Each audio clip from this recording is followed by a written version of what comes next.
Party ने तीसरी बार मौका दिया क्षेत्र में और दूसरी बार जनता आपके साथ आएगी नहीं आएगी, क्या कहिएगा इस पर जनता को आप बताएं। देखिए, पहली बार भी जब 2015 में हम लोगों को जब 2015 में हमें 2015 में हमारा जब नामांकन हुआ था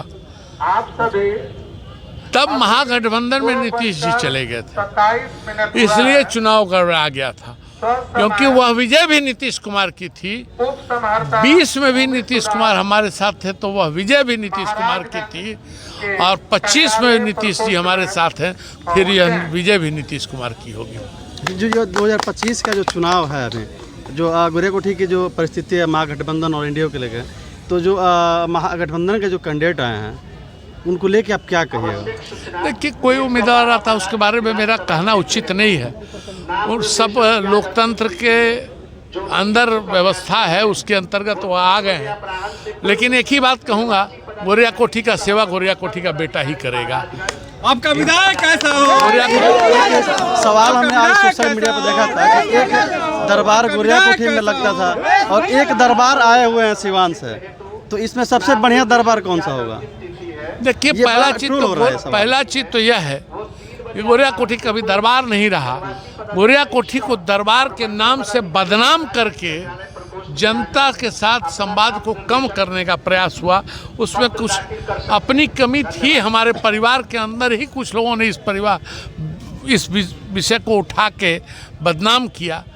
लेकिन अब वह बात पुरानी हो गई है। आप कभी मेरे दरवाजे आइए तो आपको लगेगा कि जनता का दरबार लगा है। तो बाहरी मुद्दा भी चलेगा वहाँ?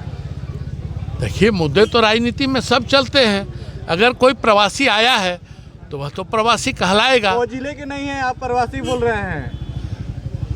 आप क्या कहे कि जिले के नहीं है, सिवान जिले के कि प्रवासी बोल रहे हैं? नहीं, मैंने आपको क्या कहा? मैं गोरियाकोठी विधानसभा पर बात हो रही है, तो गोरियाकोठी विधानसभा के नहीं है तो गोरियाकोठी विधानसभा के लिए तो प्रवासी है ही। क्योंकि अभी तो उनको यह ख्याल करना पड़ेगा कि गोरियाकोठी विधानसभा में कितने पंचायत हैं, उनमें कितने रेवेन्यू विलेज हैं, उस रेवेन्यू विलेज में एक रेवेन्यू विलेज में कितने टोले हैं, इसको टटोलने में चुनाव का रिजल्ट है। एक अंतिम सवाल बताइए कि उनका कहना है कि उनके जो दादा थे 4 बार के सांसद रहे हैं सिवान से, तो हमारे लिए हर क्षेत्र हमारे लिए समान है, चाहे बढ़हरिया है, चाहे रघुनाथपुर है, चाहे गोरियाकोठी है।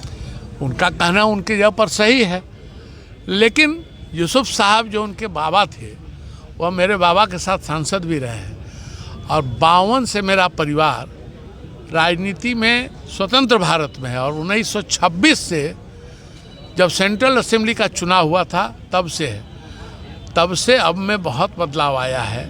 यूसुफ साहब जब सांसद सिवान हुआ करते थे तो गोरियाकोठी उस लोकसभा का क्षेत्र का हिस्सा हुआ करता था।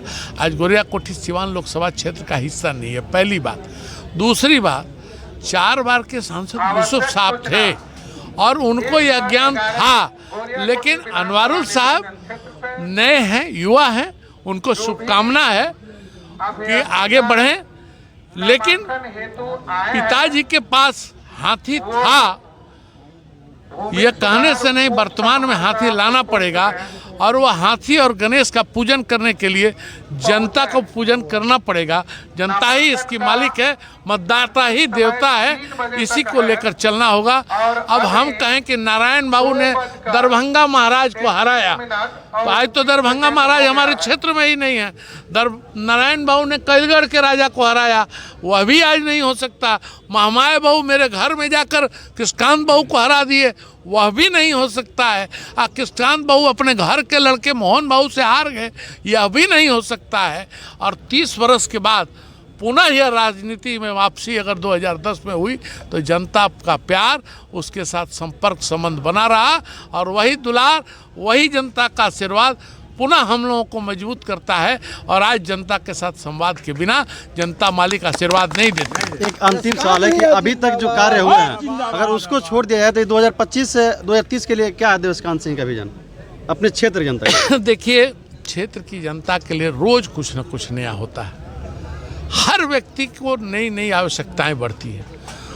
एक समय था कि हम अखबार पढ़ लेते थे, समाचार पत्र होता था और सूचना प्राप्त होती। उसके बाद इलेक्ट्रॉनिक मीडिया आई, उसके बाद आप लोग आए। ऐसे ही कुछ नया आएगा जनता के लिए, वैसा कुछ किया जाएगा कि जनता को लगे और जनता को जो मूल रूप भूत संरचना है वह और विकसित हो, मजबूत हो, वह भी काम होता रहेगा। महागठबंधन के लोग कह रहे हैं कि इस बार 8 सीट जीतने का काम करेंगे हम सिवान में। 8 सीट ने 243 सीट की बात कर रहे हैं और मुकेश सहनी को 28 महीने से घुमा रहे हैं। कल तक समझौता क्या हुआ क्या नहीं हुआ, महाराजगंज मुकेश सहनी को दे रहे थे, उनको उप मुख्यमंत्री बना रहे थे। आज जब उनमें तय नहीं है तो इस पर हमारा विचार रखना उचित नहीं। बहुत बहुत धन्यवाद।